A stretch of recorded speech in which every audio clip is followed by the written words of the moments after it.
Hello, I'm Eric Snodgrass, and thank you for watching today's midday Western U.S. regional forecast video brought to you by Nutrien Ag Solutions. I want to begin first with something we covered in last Tuesday's video here, looking at the Western region by talking about the drought monitor.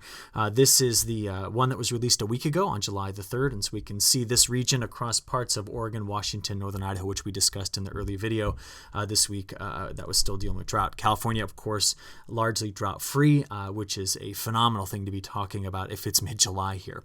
But here's the latest update that came out on the 11th, so you can see very little change overall across the region. And we weren't expecting much change in this, just some slight expansion into some regions. What did we end up getting? Well, looking just over the last 3 days here since our last video, we did get the coastal precipitation. We've had a lot of southwest flow coming off of the Pacific Ocean here. It's kind of pushed into a feature that really soaked parts of Montana here. A lot of severe thunderstorms in that area as well, in addition to that heavy rain. But overall, it was a drier picture once we were on the other side of the mountains here, and that was expected. As we move into this forecast, let's just take you up quickly to kind of the 50,000 foot view here, deep into the jet stream. And I want to make note of a couple of features. We have a large ridge that's sitting here that is north of Hawaii, and the flow of the atmosphere is, of course, doing this around it. So what I want you to watch are these two low pressure systems, because they are going to be working against what we're going to be seeing here, especially in the Pacific Northwest in the coming days, as they kind of go around this ridge and then push their way into kind of parts of the Pacific Northwest, but specifically British Columbia with time. This same flow pattern is going to keep heat around in parts of California while letting the Northwest kind of cool off at times, while the rest of the country will be watching the circulation coming out of the Gulf of Mexico here, which was named Tropical Storm Barry, bringing an enormous amount of rainfall for this quarter, and through here we got a much different story to be talking about out west. So let's just take a look at it. Next 10 days of total accumulated precipitation. Overall, much of the western United States is on the drier side of things, but I want you to look at a couple of very important features here. First of all, notice that we will be getting at times some flow that will be coming in around each one of these troughs in this direction. So if there's any place that has a good chance at seeing more rainfall than not, it's going to be up there in the far western part and on the windward side of the Cascade Mountains there in Washington. You will also notice that we have a couple of shortwave troughs, one that sneaks in this way, then one, of course, that comes in from the Gulf of Alaska. And as they move into the flow here across the north part of the United States, but really southern Canada, we will be seeing the initialization of low pressure systems, and that's why we see parts of Montana there staying wet. But the big feature I want you to see is this right here. Okay, we've been discussing when are we going to start to see the evolution of the southwestern monsoon get going, and we're starting to see evidence of that here in our longer range models, looking out over the next 10 days. So for those in Arizona, really all of the Four Corners states, we're watching now for the evolution of our southwestern monsoon to get going here. That also typically means some pretty serious heat for California, and we'll talk about that in a few moments. Just looking at what we're getting over the next day or so, really in the western United States, we're going to watch here just convection around this upper level high pressure system that's sitting in this area as well. So a lot of hit or miss showers and thunderstorms here in the Four Corners states and the surrounding areas, while the rest of the country is going to keep its eyes focused here on where Barry is eventually going to go, bringing in some very heavy rainfall. Other than that, California relatively dry. Next few days here across the Pacific Northwest, relatively dry as well. We'll take a look here at our high resolution rapid refresh just to get us through the day on Friday and in through midday on Saturday. And overall, what do we see? We just see the larger circulation bringing in around that high pressure system a lot of showers and thunderstorms.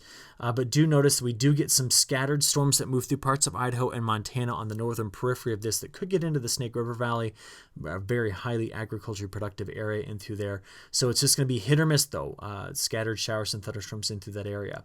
Around the parts of Washington and Oregon, again, you can still see the southwestern flow there aloft, bringing those showers and storms in. Widely scattered, though, at this point. This is going to be mostly sunny situation here for parts of the Pacific Northwest. Okay, what is the upper level flow pattern doing? I'm going to play this out for you. This is now the operational. A lot of times I show you the ensemble. I want you to see the operational European model run here, taking us out through the next 10 days. And what I want you to notice is that more often than not, especially across the Pacific Northwest, we're seeing troughing. So here comes the first trough. Look at this one sitting right off the coast here. I've got you out here through a Sunday morning. So that sweeps through. That's what just keeps this southwest flow in this area for quite some time. Then that trough that was sitting way over here, I labeled it a few moments ago, it was just on this side of the Aleutian Islands.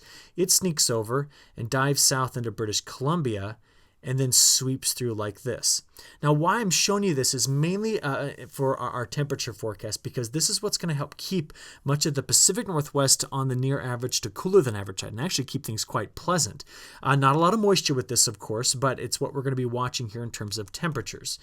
So let's take a look at that moisture picture first, and then we'll talk temperatures, all right? Now, I know as I animate this, your eye's going to be drawn as we watch the operational European model to what's going on with Tropical Storm Barry, but I want to keep your eyes focused on the western part of the United States as well. So getting you through the day on Thursday into Friday midday and then Friday evening, you see that overall it's just going to be scattered showers and thunderstorms here, mainly focused on the heating of the day due to the lift provided by the mountains. Okay, so that's what we're seeing here, much of the west. California, not much to talk about here. Now, as that first trough begins to slide through early Monday morning, we do start to see more widely scattered showers and thunderstorms for Oregon and Washington. Again, widely scattered. If you're in the Columbia Basin, chances of getting these is relatively slim. It's mainly going to be mountain focused, if anything.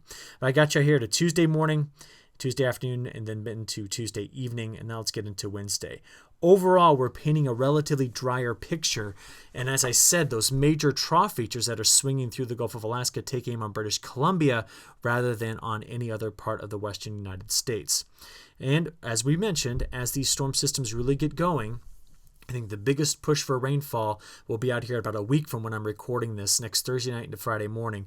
And it's at that point that we could be seeing some better coastal precipitation here for Oregon and Washington.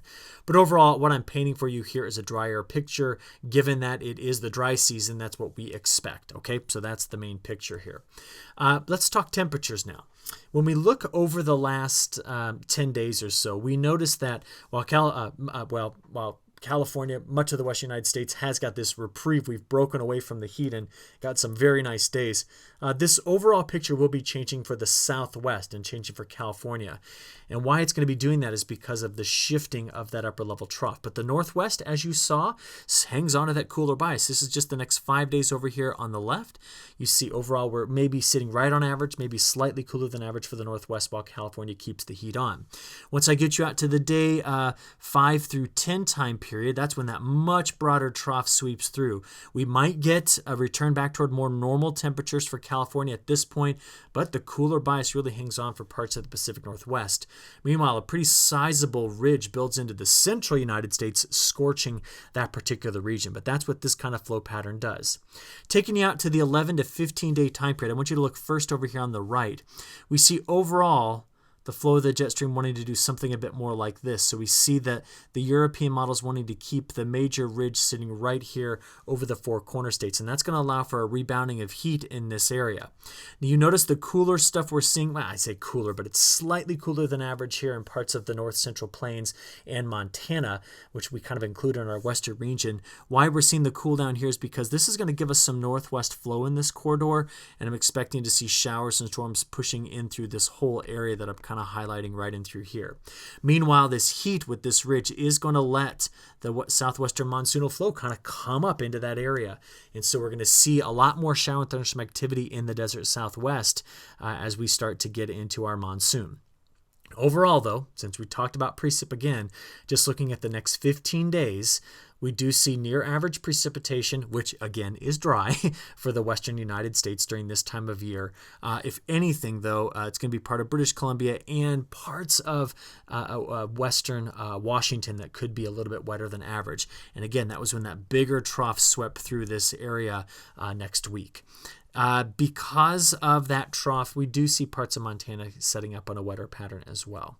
Okay, looking at some details here with temperatures, check this out. If you're in the Pacific Northwest, we are in for some pleasant days here, and comparing things to average, this is pretty nice. So this is high temperatures on Friday. Only the Snake River Valley here seeing some temperatures deep into the 90s, but they expect that this time of year. Look at parts of the Columbia Basin here. Temperatures in the middle to upper 90s. Middle to upper 80s. That's pretty nice. As I click play, let's get that drawing off there. As I click play on this, look Let's take you out to what we're going to see on Saturday. I mean, these temperatures for this time of year are quite pleasant. Look, Sunday when the first trough starts to sweep through, now we're cooling things back down here, mid to upper 80s. Monday, Tuesday, Wednesday, I mean, this is a very pleasant forecast in terms of temperatures. You know, normally at this time of year, we're scared of high temperatures, what they do to evapotranspiration, what they do to drying out the plant matter and really bringing in the risk for fires. And instead, we've got this cooler bias on the way. California, a little bit different picture. We go through a bit of a heat wave to start things off here. Let me show you what I'm talking about.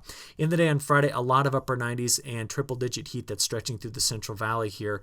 And of course, we're going to be very hot down here in the desert, but this is very typical for this time of year. Pressing play, let's see what things look like for Saturday. Low 100s stretching across the San Joaquin Valley, and we're going to be getting in the upper 90s, lower 100s here in parts of the Sacramento Valley. As I get us out here into Sunday, see the temperatures do start to kind of wane a little bit, but not much. I mean, this is still lower 100s in this area, but just not as hot as Saturday. But check it out. For Monday, remember, we're watching that broader trough sweep through the northwest, so that's why parts of the Sacramento Valley here go back into the mid-90s, while we still get in the upper 90s, lower 100s for Monday in the San Joaquin.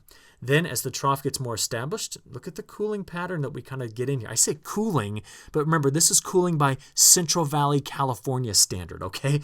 Not for the rest of the world. So we do see that we go back into the mid to upper 90s by the time we get into Wednesday of next week. And we'll take this out as far as we can go here, which is out to next Thursday. And we do see here that it's not going to be nearly as hot as it is this weekend, but still a lot of mid to upper 90s approaching triple-digit heat in the Central Valley. So that kind of gives us some details on temperatures. What I want to do to finish this up is I want to show you what the day 10 flow pattern looks like, because at this particular point, the jet stream's doing this. So our major heat is here. Notice that as I stretch you out, though, to the 15-day pattern, that ridge moves into this area. Now that's going to be good for the southwestern monsoon, but that is going to help to bring in quite a bit more heat as we progress toward the end of the month. And we've certainly been talking about that in the long range update, that the end of the month of July could see some much warmer than average temperatures returning out west. Just to show you what the first week of August looks like, because I've got this new model update here, we still see the flow of the jet stream wanting to do this, and that dome of heat, that broader ridge, does tend to slide a bit farther to the west, okay? And as it does that, we can see that northwest flow around that ridge coming in like this could be bringing some wetter conditions through parts of the western region here. But I just want to give you that overall picture of what the flow is doing with time as we get into the month of August here. So northwest, couple of pleasant days, actually several pleasant days coming up here in terms of temperatures. Heat stays on in California, and overall we're very typical of our precipitation patterns for this time of year in the western United States. So with that, I'll go ahead and wrap up this forecast video. We at Nutrien Ag Solutions hope that you have a great weekend. We will talk to you again next week. I hope you look forward to all of our forecast videos that come out next week. Thank you.